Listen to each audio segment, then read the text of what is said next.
महायुतीच्या वतीने विक्रमजी कापरेला आम्ही सर्व खूप खूप शुभेच्छा देतो.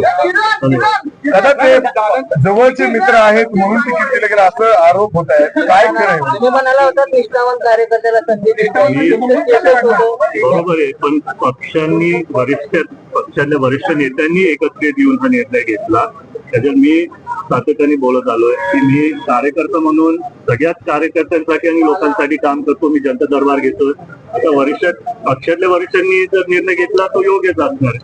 त्याच्यामुळे मला प्रश्न विचारून जे होईल ते म्हणजे मला निष्ठावंतांना डावललं असं बोललं जाते, पण निष्ठावंतांची नाराजी तुम्ही दूर करणार का? तुम्ही युवा नेतृत्व आहात पक्षाचं, प्रत्येक जण तुमचं ऐकतं, तुम्ही अनेकांचे आधार आहात, तुम्ही नेतृत्व म्हणून निष्ठावंतांची नाराजी दूर करणार का? युवक म्हणून मी नक्कीच सगळ्यांबरोबर त्यांच्या दुःखात सहभागी राहतो.